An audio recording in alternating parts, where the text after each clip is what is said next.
All right, hey everyone. It's time to get down to business and tackle that SSC 2025 biology exam. And lucky for you, we're going straight to the source, the exam paper itself. Exactly. We'll be dissecting it to figure out, how to approach this beast strategically. I love it because, let's be honest, studying smart is way better than just studying, like, a lot, right? Absolutely. Working smarter, not harder. That's the key. Okay, so first things first.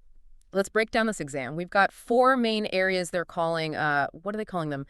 Academic standards, I think? Yeah, academic standards. And here's the thing. They're all equally weighted, 25% each. Whoa, okay. So no pressure there. They're really saying each of those standards is equally important. Yeah, and you've got understanding biological systems, then there's structure and function of organisms. Yeah. Oh, and don't forget inheritance and variation of traits. Yeah. And last but not least, ecology and interdependence. Okay, so 25% each. Does that translate to like a set number of questions per standard? I need to know how to like divide and conquer my study plan. So looking at the exam paper, it looks like each of those standards gets 25 questions. Okay, 25 questions per standard. Got it. That's super helpful for planning, like knowing right from the start how to distribute my study time. Right, you don't want to over-prepare for one and then, run out of time for the others. Exactly. Okay, now for the really exciting part. Let's dive into the actual units and see how those academic standards actually play out, like within each unit. Yeah, let's get into the specifics. All right, so Unit 1, the cell.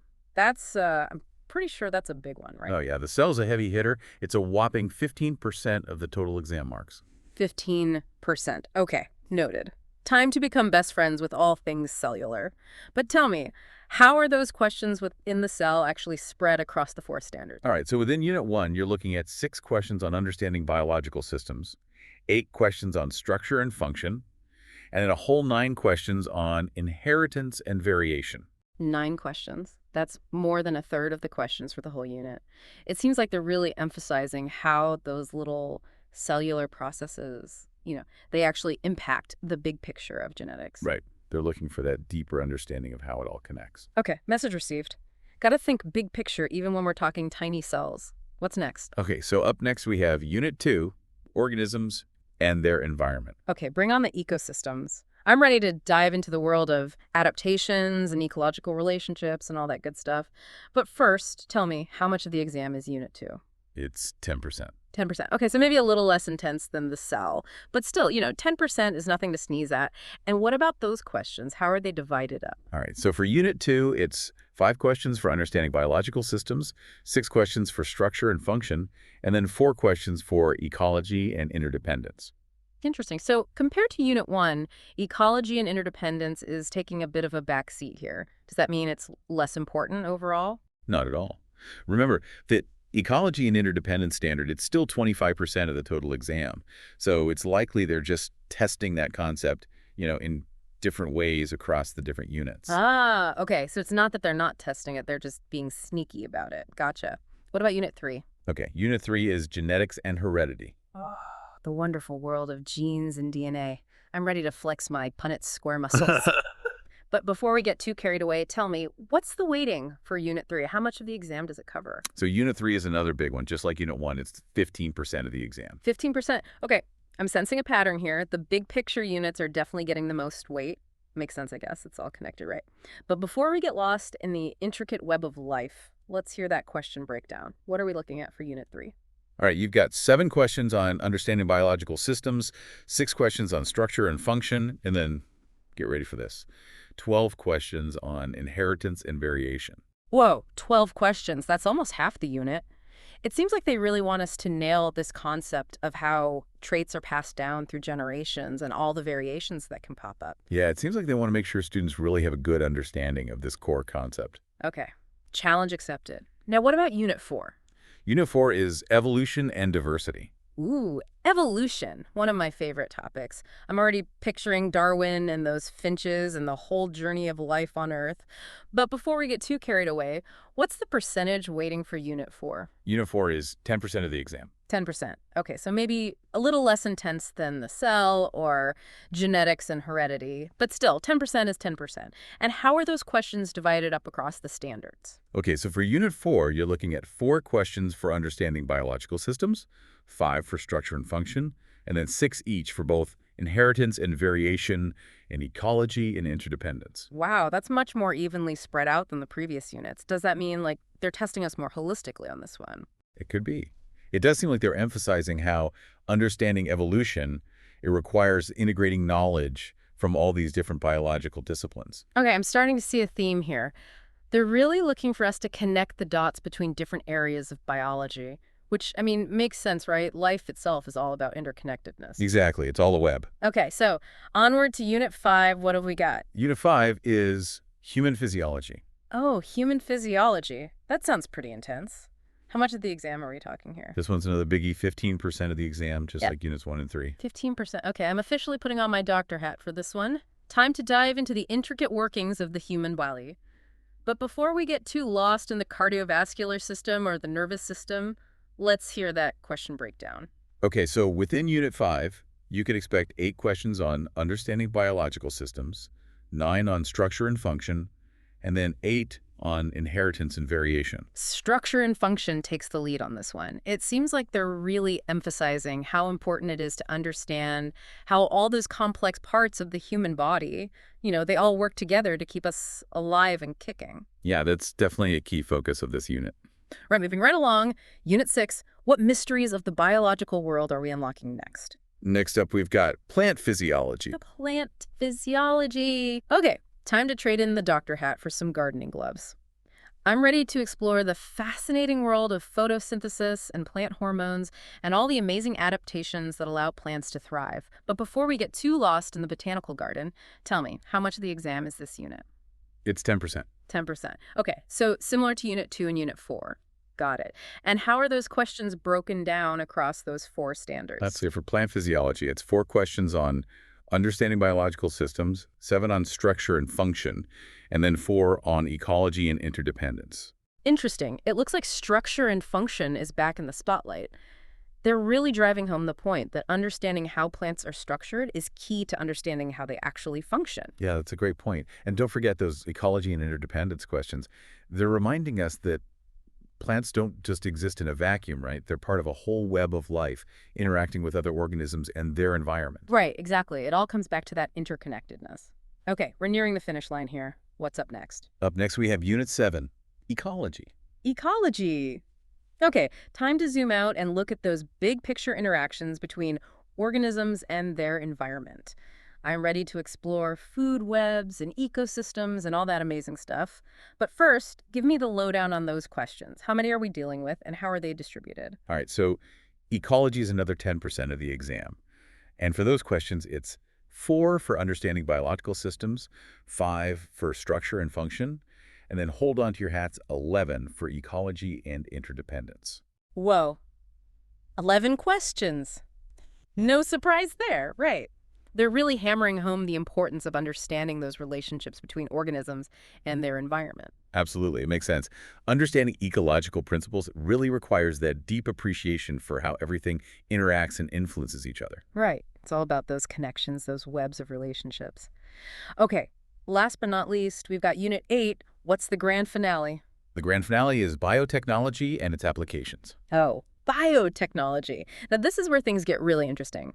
Time to explore the cutting edge of science and see how humans are harnessing biological processes to solve problems and create new possibilities. I'm pumped. But before we get too lost in the futuristic world of biotech, tell me, how much of the exam does this unit represent? It's the smallest unit, only 5% of the exam. 5%. Okay, so a little taste of biotech to wrap things up. And how are those questions divided up? Give me the breakdown. Okay, for biotechnology and its applications, we've got 3 questions dedicated to understanding biological systems, 4 for structure and function, and then 3 for inheritance and variation. Interesting. It seems like they're taking a pretty balanced approach to understanding biotechnology, Right. not just focusing on the applications themselves, but also making sure we understand the underlying biological principles and how they all connect. It's like they want us to be like well-rounded biotech thinkers. Yeah, they're emphasizing that holistic understanding. Yeah, I like it. Okay, wow. We just blazed through all 8 units. It's amazing to see how this whole exam is structured, Yeah, and how those questions are distributed across different units and those 4 academic standards. It's like we've got a map of the exam now. exactly. Now you've got a much clearer picture of what you're up against. It's like having a secret weapon for exam success. Right. But now I'm thinking, okay, this is all great, but how do we actually use this information, to create a study plan that works? What are the best strategies to actually conquer this exam? Well, that's a great question. And that's what we're going to delve into next.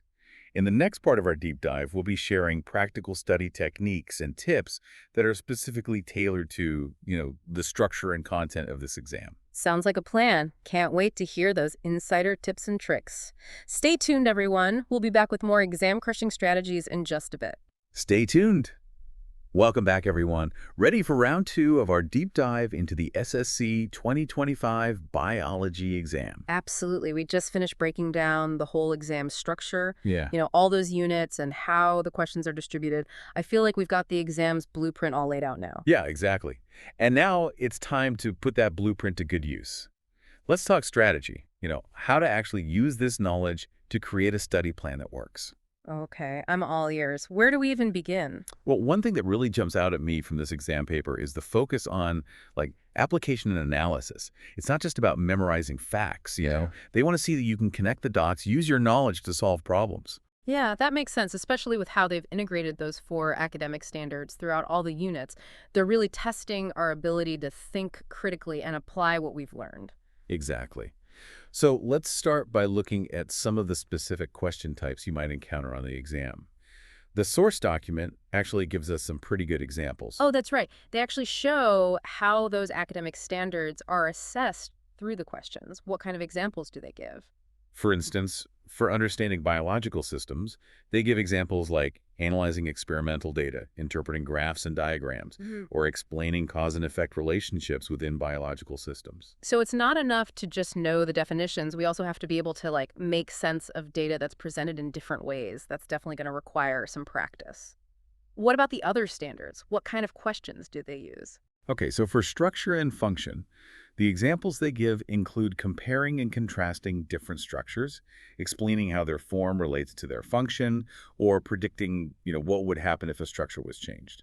So, we might have to compare the structure of a plant cell to an animal cell, or explain how the shape of a bird's wing allows it to fly. It's all about seeing those connections between structure and function. Exactly. And for inheritance and variation, they focus on things like predicting the outcomes of genetic crosses, analyzing pedigrees, or explaining, the different mechanisms of inheritance. Okay, so we might get a scenario about a family with a certain genetic trait and have to figure out the probability of their offspring inheriting that trait.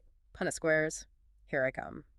What about the last standard, ecology and interdependence? What kind of questions should we be prepared for? For that one, they give examples like analyzing food webs, predicting the impacts of environmental changes, or evaluating the importance of biodiversity. It seems like a lot of these questions are going to require us to apply our knowledge to real-world scenarios, not just regurgitate facts from the textbook. You got it. They're really looking for that ability to think critically and solve problems. Okay, so we've got a pretty good idea of the types of questions they might ask and the level of thinking they require, but how do we actually prepare for that?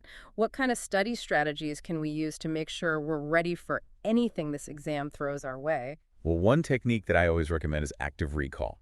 It's all about actively engaging with the material and, forcing your brain to retrieve information rather than just passively reading or highlighting. Active recall. I like the sound of that. So instead of just reading through my notes, I should be trying to explain the concepts out loud or use flashcards to test myself. Exactly. The more you practice retrieving information, the stronger those neural pathways become. It's like a workout for your brain. Brain workout. Love it. I'm Yeah. definitely going to need to get those mental muscles in shape for this exam. What other training tips do you have? Another really powerful technique is spaced repetition. Spaced repetition. Okay, tell me more. It's this idea that we learn best when we revisit information at increasing intervals. So instead of cramming everything in at the last minute, we should be spacing out our study sessions over time. Exactly. Each time you revisit a concept, you reinforce your memory. And by increasing the time between reviews, you force your brain to work harder to retrieve the information. Okay, that makes a lot of sense. It's like building muscle memory, but for our brains. We wouldn't expect to, run a marathon by just training once. So why should we expect to master biology by cramming the night before? I like that analogy. Consistent practice and spaced repetition are definitely key. Okay, active recall and spaced repetition check. Any other tips to help us tackle those challenging concepts? Well, something that a lot of students overlook is the importance of connecting different concepts. Biology isn't just a collection of isolated facts, it's a web of interconnected ideas. So, how do we make those connections more explicit in our study process? Any suggestions? Absolutely. One technique I really love is mind mapping.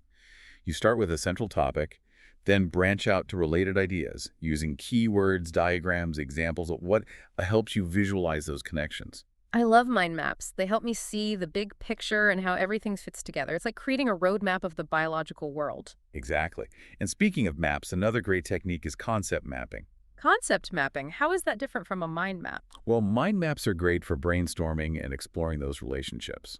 But concept maps are more structured. They use linking words to show those connections explicitly. Oh, I see. So a concept map might show that photosynthesis is the process by which plants convert light energy into chemical energy. It's like creating a sentence that shows the relationship between those concepts. Precisely. Concept maps can really help you clarify your understanding of those relationships. And they can be really helpful for reviewing right before the exam. Okay, these are some seriously powerful study strategies. I'm feeling a lot more confident about tackling this exam now. That's great to hear.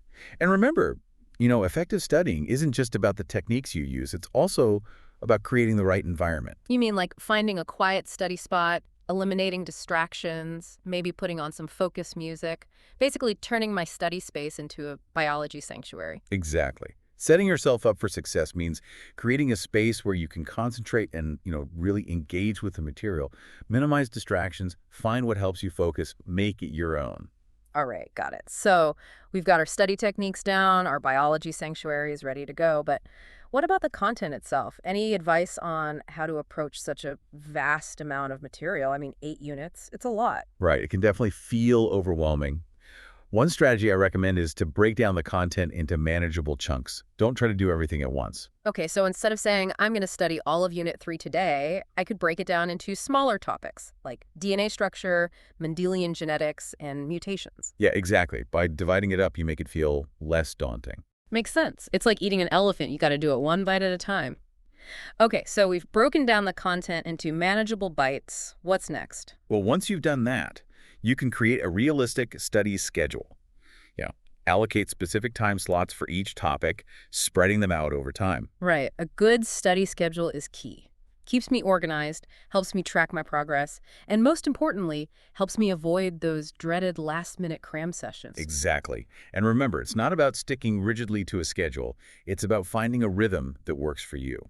Okay, so we've got our study techniques, our biology sanctuary, our chunked out content, and our trusty study schedule. I'm feeling much more prepared already. But before we move on, any other nuggets of wisdom you can share about approaching this exam? One thing that often trips students up is not paying attention to the command words used in the questions. Command words, what do you mean by that? Command words are those key verbs that tell you exactly what the examiner is looking for in your response. Words like describe, explain, compare, contrast, analyze, evaluate. Ah, I see. So the command words are like little guides, telling us how to approach the question and how much depth we need to give in our answers. Precisely. For example, if a question asks you to describe something, you'll need to provide a clear account of its features. But if it asks you to explain, you'll need to go further, clarify the reasons behind those features. Okay, that makes sense. Paying attention to those command words can really help us tailor our answers. It's like learning the secret language of the exam. I love that. And mastering that language can make a big difference in your score. This is fantastic. I feel like we're getting a behind-the-scenes look at how this exam is designed and what the examiners are really looking for. We're like cracking the code of exam success. That's the spirit. And remember, understanding the game is half the battle. The other half is mastery of the content, of course. But with all the strategies we've talked about today, I have no doubt you'll be well equipped to tackle both. This has been so helpful. I've gone from feeling like totally overwhelmed to feeling much more confident about taking on this exam. But before we get too carried away with our newfound confidence, I'm curious, what else is hiding in this exam paper? Well, in the final part of our deep dive, we're going to take a closer look at those tricky command words and how to really decipher what they're asking for. Oh, that sounds essential. Can't wait to unlock the secrets of the exam's secret language.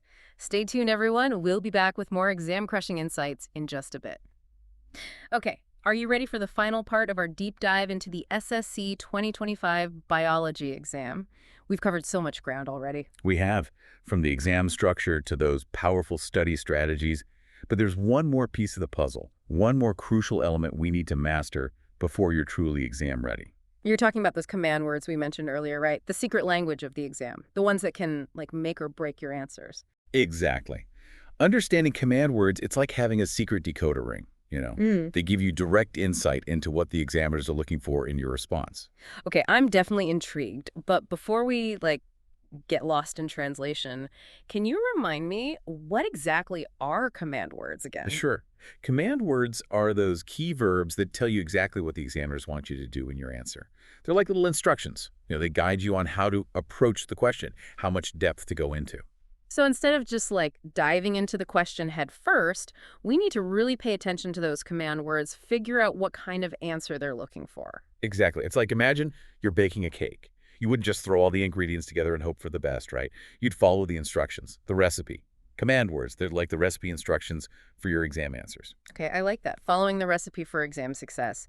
But there are so many different command words out there. How are we supposed to like remember what each one means? Don't worry, it's not about memorizing a dictionary of command words. The key is understanding the general categories they fall into and the level of thinking they require. Okay, I'm ready to categorize and conquer. What are those categories? Well, one common category is what we call knowledge command words. These are words like define, list, state, or identify. They're basically asking you to recall information, facts.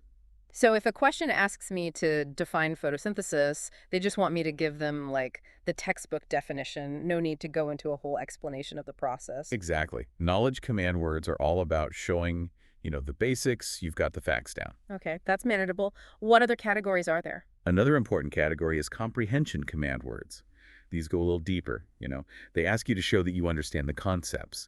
You might see words like explain, describe, summarize, or compare. Okay, so if a question asks me to compare the structure of a plant cell and an animal cell, they're not just looking for a list of parts, they want me to show I understand the similarities and differences, right? Right. Comprehension command words are all about showing you can go beyond just recalling facts.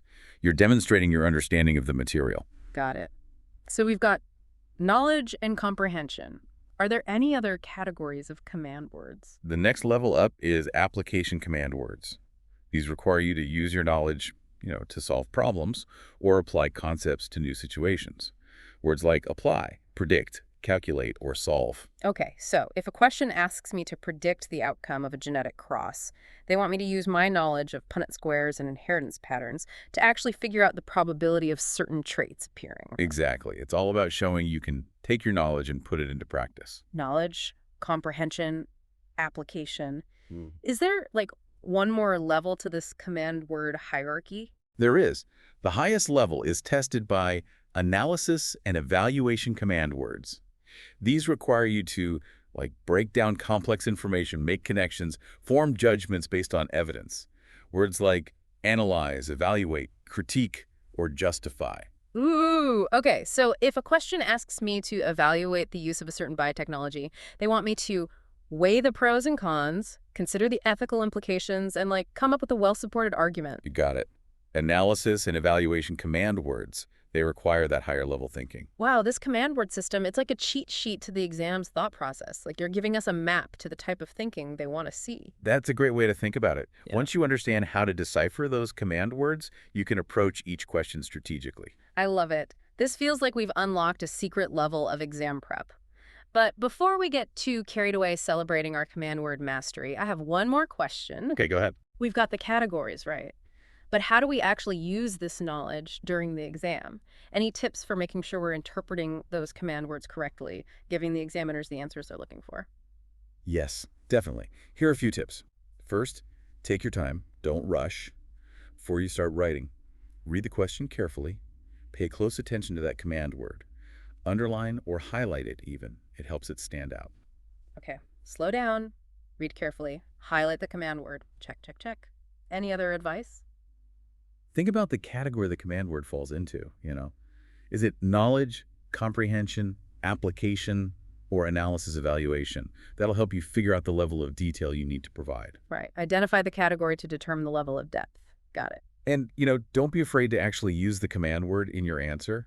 It shows the examiner you understand what they're asking, that you're directly addressing the question. Oh, that's a good tip. So if the question asks me to explain the process of photosynthesis, I might start my answer with, photosynthesis is the process by which.